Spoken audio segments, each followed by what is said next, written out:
Solidarity with all of you who are out striking to save jobs. It's brilliant to see so many people out standing shoulder to shoulder with their colleagues who are facing the loss of work as we battle through a global pandemic. These last 15 months have been challenging in a way that none of us could have anticipated. We've been working and organising under a context that has been alarming at best and downright dangerous at worst. From a national perspective, we've experienced a government so incompetent they can't even get being evil right.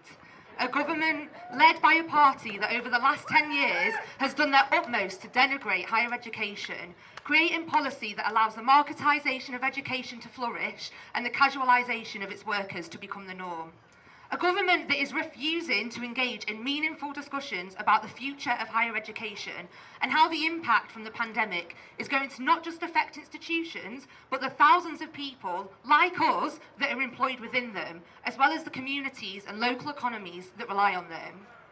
And it is this ideological drive to make higher education financially focused that has led to us seeing an increase in institutions across the country threatening people's jobs and livelihoods based on the amount of income they bring in.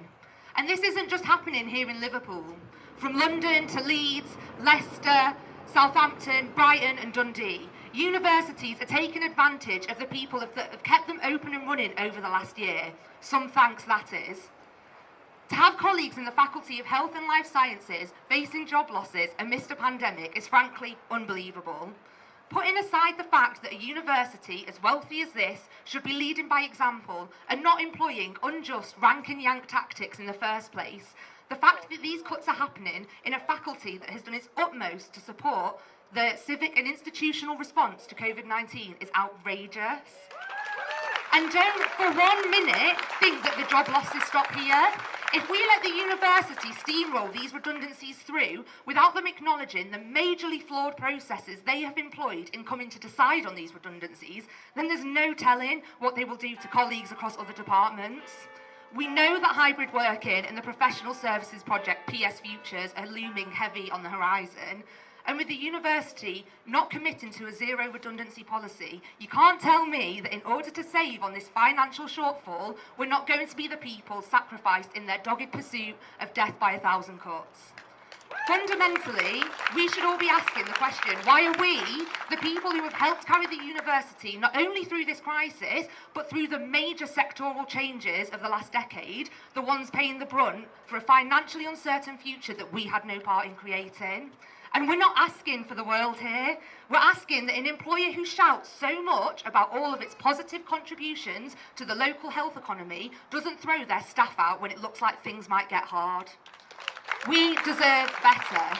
We deserve more than this, more than being discarded and left to shoulder the brunt of a financial future far beyond our control. Why should we have to pay the price for something that we've had no part in? We need to stand together to raise our voices as one and say, no, there's other ways to do this. Our world might have changed significantly in the last few months, but our ability to come together as workers and stand against that which is unfair and unjust remains unchanged. We are the unions. Every single person here today, every union colleague that couldn't join us, every single employee that is yet to join. We make up the University of Liverpool, and we won't be treated as disposable. I'll finish up, but yesterday, Unison saw another win in the courts, which stated that employers will no longer be able to get away with mistreating any employees who take part in union-organised workplace disputes. And this is crucial. Although we know that UK law had previously prevented striking workers from being sacked, this ruling shows our right to be able to organise disputes in the workplace without fear of victimisation. And this is so important, especially for many of our Unison members who so often are scared to get involved for fear of being mistreated. Employers need to remember, we don't seek out strike action, we take it as a last resort, and this university's refusal to step down from these redundancies are a mess of their own making. I'm really proud to be standing here today in full and heartfelt solidarity with UCU colleagues, and that's what all our movement is all about. We're here for you in Unison, just as we know that when the time comes, and come it will, you'll be stood next to us too. Thank you and solidarity. And remind everyone that it is Pride Month, which is lovely.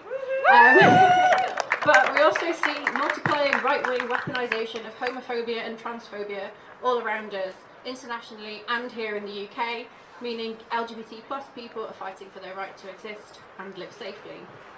So, I should have said earlier, I'm the new NEC rep for LGBT plus members in HE, so come to me if you need anything.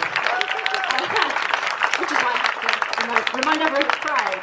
So let us remember that the trade union movement has solidarity at its core, and we must fight to protect all of the people who exist in our movement and under the LGBT plus umbrella. Our lesbian and gay siblings, our bi and pan siblings, our asexual and aromantic siblings, our transgender siblings, non-binary, intersex, agender, gender fluid, gender free, and sorry if I've forgotten anyone, but all of the beautiful identities that exist under the big old rainbow umbrella of solidarity. Please stand with all our LGBTQIA plus siblings and remember the words of the queer artist Micah Bazant, that there is no pride for some of us without liberation for all of us. Solidarity, Liverpool. Your fight is our fight. I'm going to get off the karaoke now. We're here today. I'm here as a BLM activist. I'm also here as co-chair with Paul McGowan of United We Stand, to stand in solidarity with everyone who is striking and who is standing up and fighting back against this system of corruption and capitalism. You know, capitalism and education, they don't go together. It's corrupted our education systems. It's made teachers who are passionate about their subjects subjected to performance indicators and targets and casualisation. How can you work to your best? How can you perform to the best of your ability when you're on a contract where you don't know whether you've got a job at the end of the week? How is that how our higher education system is working?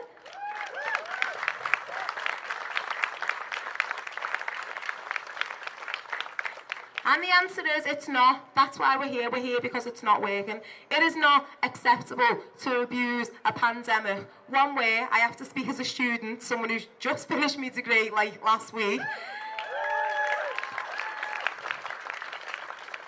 Students were not given any financial remunerations for the fact that we've been, you know, distance learning for almost 2 years. We've not been given any support towards graduation, and then an extra kick in the teeth. They're laying off all our staff. It's not on, and we're not having it anymore. It's not acceptable. We know you've been making a profit.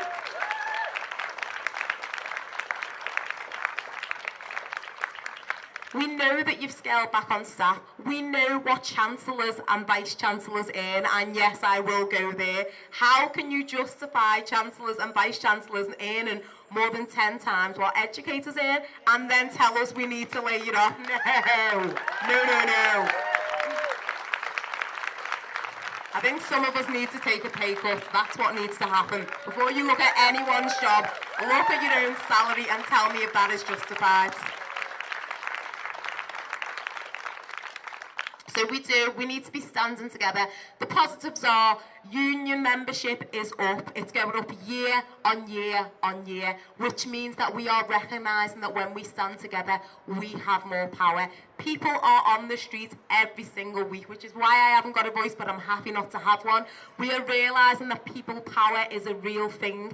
And the more we fight back, the more they realise that they cannot take advantage of us, because they will continue to push. You know, during the pandemic, maybe the first 2 weeks we felt all warm and fuzzy. It looked like they were going to pay us, protect our jobs and actually treat us with dignity. And then the redundancies came, and then the furlough came, and then the taken unpaid leave came, and then. I've read today that women have left the workforce at 2 times the rate of men, and we're now at the same rates that we were in the 1970s. We're facing a mental health crisis amongst women and ethnic minorities who've borne the brunt of this pandemic.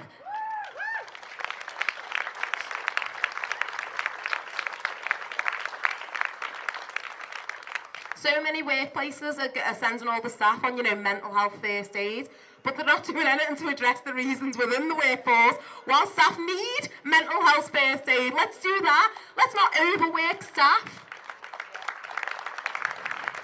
Let's not take away these roles so that staff are under so much pressure that they need constant burnout and need constant support from mental health first aiders. That is what we need to do. So the question isn't, you know, let's get more mental health first aiders. It's why do we need those mental health first aiders? So, you know, I think we're going to do this, guys. They have to listen to us, and we all have to stand in solidarity. Strikes need to come back because it's the only language they understand, not having a workforce.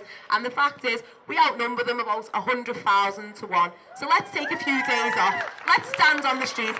Let's make some noise and show them who we are and what we can do as a class when we stand together, because we can move mountains. And I will yield the mic now.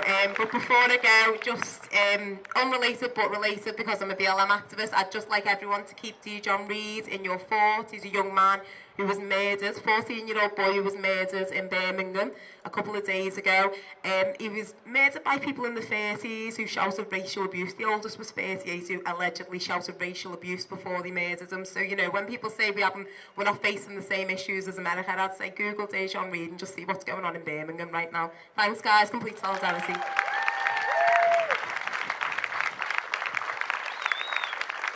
Brilliant. Thank you so much. Every word Chantelle just said was exactly true, and you know, our sympathies to Dijon's family in Birmingham. Thank you so much for that.